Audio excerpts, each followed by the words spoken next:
Hello everyone, and now welcome to a game between Infi versus PCG123. This game taking place here on Autumn Leaves 2.0.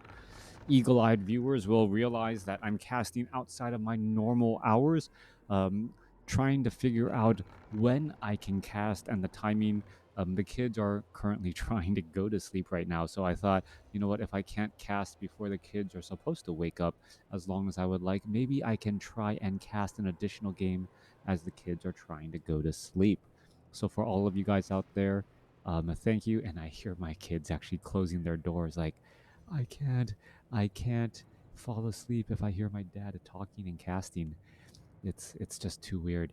Anyways, let's go ahead and break things down. PCG123 opening up as the yellow undead on the top right-hand side of the map of Autumn Leaves, opening up with an Altar of Darkness Crypt and a Ziggurat.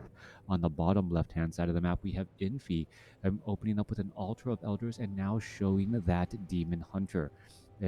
It took 20 plus years, but the Demon Hunter's immolation has now been, well, a useful ability out of the gates, allowing that Demon Hunter to creep much more efficiently early on, and then using that Tome of Retraining from the shop, being able to transition into Mana Burn and shut down enemy heroes. I really like this new transition style of play, and I like the tension that it actually puts on that Demon Hunter. If the Demon Hunter tries to go Immolation and Mana Burn, a lot of Night Elf players are finding that the Demon Hunter is a rather squishy hero compared to how he is normally played. And because of that, well, is the Archer going to try and lose aggro? Yep, there goes, loses aggro. They're going to continue to eat trees. And because of that, the Demon Hunters ends up draining Moonwells a bit more. I think players have transitioned into the Demon Hunter going for evasion and that and immolation early on, and then trying to perhaps do something, and then trying to retrain, as I mentioned already. All right, into this engagement, there is that immolation right there, able to deal damage to 2 units at the same time. I believe it comes out to 12 or 14 damage a second, which is rather high considering everything, as the Demon Hunter picks up a Circlet of Nobility and now rotates off to the north. Meanwhile, we are looking at a fast expansion attempt coming in from PCG123. Death Knight, Death Coil saving that low hit point ghoul, as we're going to be looking at Immolation now quickly being activated. Ensnare there, and the Demon Hunter actually wants to kind of be surrounded. There's a detonation, there's a Death Coil, and well, it looks like there's not much blight left around here, as the ghouls are looking to clean up that last Forest Troll Trapper. There, it does get taken down, but the Demon Hunter still has plenty of mana, and he's trying to buy some time, as that Demon Hunter still using that mana pretty quickly. And what is going on here? No, I do not want. Thank you for that pop-up. As the Demon Hunter clears off one ghoul and now going to clear off another. All right, Ziggurat is going to end up becoming finished.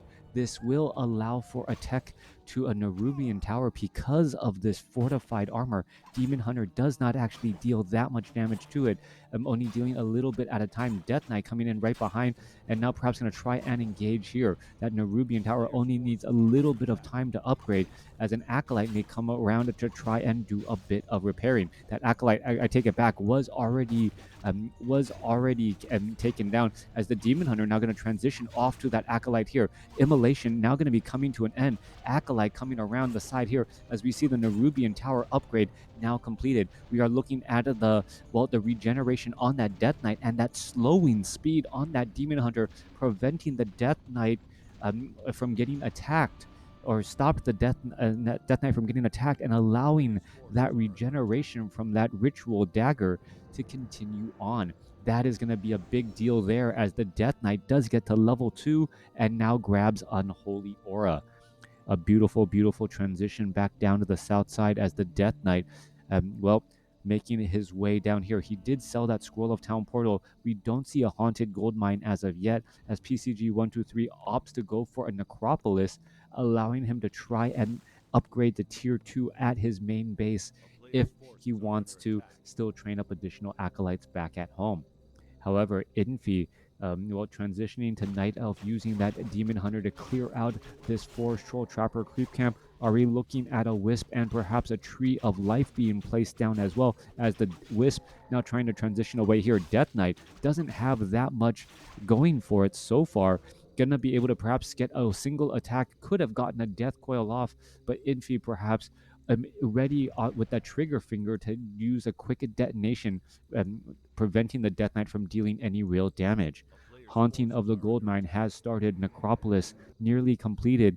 Additional acolytes still being trained up, as we're going to be looking at a 2-base undead going up against a 1-base night elf, as no tree of life has been placed down yet.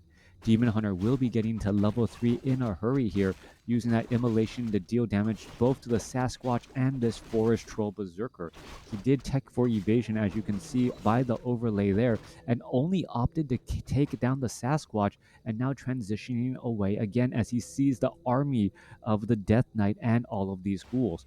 Tree of Life is about 3/4 of the way, or what was 3/4 of the way done, but quickly in trouble as a swarm of ghouls ready to take it down. This Tree of Life perhaps wanted to uproot itself and make its way over. Not going to be able to do that, but the Demon Hunter does get a couple of quick and easy kills on some of those units, and now is halfway to level 3, taking a commanding hero level advantage. All right, tech to tier 2 is also done. We could be looking at a Tavern hero, perhaps a Panda or a Naga Sea Witch to follow things up, as the Demon Hunter, well, in a little bit of a pickle, as the Death Knight alongside some skeletal minions looking to finish off an Archer or two. Archer down to 31 hit points, trying to use that Moonwell. The Death Knight unable to catch up, in some beautiful micro by Infi as the Archers work together, preventing that final shot on that Archer there. Death Knight still staying at level 2. Meanwhile, Demon Hunter getting closer to level 4, may be able to transition off to mana burn momentarily, level 2 mana burn and level 2 evasion when the time comes. However, PCG123 not out of this game, as he is now mining 20 gold a second. At 20 gold a second, and with that Necropolis already teching the tier 2, you better believe the Slaughterhouse, the Lich, and a tech to tier 3 will be started once that tech to tier 2 is done. Demon Hunter exchanging blows here once more, as the Death Knight now looking to back away, and it is going to be a Panda as that second hero. Panda looking to grab some damage here. Death Knight, Death Knight is nearby, but it is currently invisible, perhaps trying to steal a little bit of that experience. There's a little bit of immolation there. However, the Death Knight is not nearby enough. Are we going to see a Death Coil for that final hit? Yes, we are. Death Knight gets a little bit of that experience, and now the Death Knight does need to back away. Skeletal minions are out on the battlefield as well. Archers taking quite a bit of damage. Are they going to... No, they cannot Shadow Meld, down to 51 hit points, as it does need a back away here. Forest Troll Warlord is still there. Archer going to end up getting taken down, as the Death Knight now comes back around, perhaps some more, looking for more experience. More damage still racked up onto that Death Knight. Death Knight, Mud Golem getting picked up by Infi, as this Forest Troll Warlord will get taken down easily. Level 4 now on that Demon Hunter, opting for level 2 evasion, making him not so squishy, and also picking up 2 charges of that Wand of the Wind. Meanwhile, Tree of Life has not yet been completed. No entangling of that gold mine, as we are looking at the Necropolis just now finishing. PCG123 sitting on 1,300 gold and 600 lumber. You better believe we should be looking at that tech, as the Panda may be able to cause some problems. There's some problems. There's some slow. Demon Hunter finishes the blow, and now the Death Knight needs to get resurrected. At the same time, we need to see a training of the tier 2 hero. Are we perhaps going to get a Naga Sea Witch out of the tavern, just so that we have a hero faster out on the battlefield? 9 minutes into this game, and still no clear advantage for any one player, as Infi looking to perhaps get to level 3 on this Brewmaster, but we'll have to deal with the stronger economy that PCG123 has established. Strong hero level advantage, however, for Infi could push him through, especially with the resurrection of that Death Knight underway, and still no Slaughterhouse that I can see anywhere. Where exactly is PCG123 spending all of his additional gold? I'm not sure. And with Infi clearing out some of these other creep camps as well, when the Lich does get trained, it is not going to be that threatening. Dryad's going to go up against those gargoyles there. Gargoyles, however, taking quite a bit of damage over time. Has to be careful. There goes a No Warden. There's a Breath of Fire, as all those units are retreating back. Demon Hunter now looking to clear out the remainder of this Null Warden creep camp here. No sign of a second hero coming in from the undead side as the Death Knight shows up to the party and now healing up with some Death Coils. Ziggurat being placed down here. I still do not see a Slaughterhouse, but we do see a PCG 123 with actually a considerable number of ghouls. All right, so we could be looking at ghouls and gargoyle type of strategy trying to swarm, but the panda is already at level 2, and if it gets to level 3, that breath of fire may just be able to blow things over and blow things out of proportion, as a go wide strategy is generally weak to AoE damage. All right, Death Knight once more on the move, trying to figure out where to go next. Death Knight halfway to level 3. Things are looking better and better for Infi, as PCG 123 has not been able to capitalize on that economic advantage he established early on. We still do not see a second hero coming in, and we still do not see a Slaughterhouse as of yet. If PCG 123 is going to win this game, he's going to do it with unconventional means, as he's already at 60 over 70 supply and looking to train up perhaps even more units, getting that Ghoul Frenzy, and now getting a Boneyard. All right, so this is one of those changes. No sacrificial pit needed for the Boneyard. And now we are going to be going into Frostworms, Gargoyles, and Ghouls.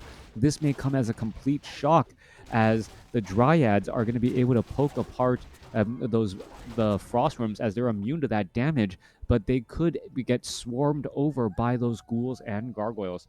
Hello, thank you for tuning in. Yep, as the Gargoyles are now looking to perhaps put some pressure on a Goblin Shredder. All right, this Goblin Shredder pretty much knows what's hitting him, as that Goblin Shredder now trying to back away. One or two more shots, finally gets taken down there, as the Death Knight, now going after Ancients of Wind to perhaps try and do a bit of disruption. Meanwhile, back inside the base or the expansion of PCG 123, definitely heavy damage here, as we are looking at a bit of repair going on. Brewmaster perhaps going to try and take down. There's a Breath of Fire. Ghoul is now coming across here, but the Breath of Fire is now currently on cooldown, as he is already down to 167. Death Knight gets up to level 3, finishing things off. Brewmaster now gets up to level 3. Level 2 Breath of Fire going to be coming across. There is a quick stone form, as they're going to be healing back up as the ghouls are pushing back the other way. What is this? PCG 123 with a very large army now pushing out across the map. Lich out on the battlefield does have an Orb of Corruption. Could be in trouble. Definitely in trouble. One more shot. Nope. Mana Burn is going to be the deciding factor there, as there was a retraining from Immolation to Mana Burn, dealing that 100 points of damage to that Lich. Boneyard is now done. 65 over 80 supply. Gargoyles now retreating back. We do not see a Slaughterhouse after all this time. And well, without a Slaughterhouse, I am interested to see how this strategy is working. Lich did get taken down very quickly, lost also some precious mana as well, but at level 1 it does resurrect rather quickly. Coming back around, the Lich now already back out onto the battlefield here. One Frostworm could make its way out, and as soon as there's a Frostworm out on the battlefield, that slowing effect, does make a very big impact overall, preventing units from being able to easily flee. Coming back across here, Death Knight now going to be going after this Null Overseer creep camp. There it was one Enforcer right there, hidden in the shadows, but this creep camp pretty much is going to get cleared up in a moment's notice. Lich just shy of level 2. Meanwhile, the Panda trying to get closer and closer to level 4, perhaps getting Drunken Haze and a Drunken Brawler together to land in some critical strikes. Hippogriffs gonna try and retreat back. We see a couple of Orb of Venom attacks for that damage over time, as the ghouls are trying to swarm into position. Here we are. Hippogriffs gonna try and engage. There goes one, as the Lich now gets up to level 2. Are we gonna see? Oh yes, there's a Breath of Fire. There's some damage, and well, so much damage across the board, as Hippogriffs are just getting cleaned up so quickly, and the Staff of Preservation saves that Druid of the Claw. All right, Gargoyles 3-1 upgrades coupled with one Frostworm. Big Breath of Fire across all of those units. A big counter scroll of healing there, knowing that the Breath of Fire could become problematic as Dryads are now getting poked down as well. Frostworm trying to apply that slowing effect across the board, and PCG 123 surprising me with this army push, winning this game right now without any Obsidian statues. 68 supply compared to 48. Dryads are falling left and right. Frostworm is slowing things down. Staff of Preservation saving a bear again as the Death Knight gets mana burned here. More damage getting racked up. Lich down to 21, down to 16. He gets taken down as the Death Knight was out of mana, trying to from those mana burns. And now what is going to end up happening here? Death Knight sitting at level 4, going up against all of these units. There is a potion of invulnerability. Down goes that single Frostworm as the Death Knight does have a potion of healing and could still try and stay alive. For 39 supply army compared to 20. Demon Hunter with that Orb of Venom able to apply and attack those gargoyles as they're in the air. All right, meanwhile, we're looking at the new Frostworm showing up to the party, but quickly realizing it wants no part in this fight whatsoever. Orb of Venom also on the Brewmaster, allowing for 2 units. There's a Drunken Haze, Breath of Fire, going to try to go back into the air right there, retreat away, but no, 2 gargoyles shot down again. All right, I said Undead was winning, and in that moment, suddenly Infi was able to turn things back around, hold the door, and now is trying to mount a counter attack with those higher level heroes. That Breath of Fire, thank you for the 13-month sub. Is this 2 in 1 day? Yes, it is. Coming back around, Demon Hunter going to try to engage here. There is some repairs underway here, but this is just easy for PCG 123 to hold until the Brewmaster comes with a Drunken Haze, Breath of Fire. Where is the counter army push going to be coming from? There's that Drunken Haze, Breath of Fire. Acolytes are healing nicely while on Blight, and now the Death Knight showing up, providing a little bit of an unholy aura as well, will give them a bit of additional natural regeneration. Death Knight now sitting at level 5. Death Knight continuing the charge here. Also has a scroll of healing to try and counteract if there is another Breath of Fire coming across, as the Dryads unable to catch up without that unholy aura. All right, Gargoyles looking to back away here. Dryad sitting at 2 hit points. All right. Yeah, every bit does definitely help as we're looking at the Death Knight, Frostworms, and Gargoyles still running a bit of laps around the map. Lich staying at still at level 3 now. Perhaps a bit of mana is necessary for the Lich, and this is the problem for Undead if they do not have those Obsidian statues. The Death Knight and the Lich is often out of mana. Are we going to be looking at some damage? Mana burn easy on that Death Knight. Lich could come back across, get a Frost Nova on the Demon Hunter, applying that Frostworm's cold attack as well, not allowing that Demon Hunter, being forced to get Staff of Preservation back home. All right, here we are in an engagement. There's a Breath of Fire. That didn't last very long as the Hippogriffs are still engaging. There's a Scroll of Protection, and that is all on the Gargoyles there, and they should be able to win out on this battle just because of sheer numbers. Both sides fighting their way through. 54 supply compared to 40, as the Dryads could get poked down here pretty quickly as well. Dual Frostworms are here as the Frostworms are trying to find the Brewmaster. Brewmaster does have a Scroll of Town Portal, more engaging against those Hippogriffs as both sides are fighting their way down. All right, trying to make their way back down across here. Panda comes across, survives at 33 hit points after a death coil, and now still trying to retreat back here. Finally gets taken down, and without the Breath of Fire, those Gargoyles may go unchecked, but they did lose a lot in numbers and took a lot of damage already. Demon Hunter gets up to level 6, uses Metamorphosis, but that transformation, even with the additional hit points, not enough to keep him alive, and PCG 123 hangs on to win with a significantly lower score. All right, how did that all happen?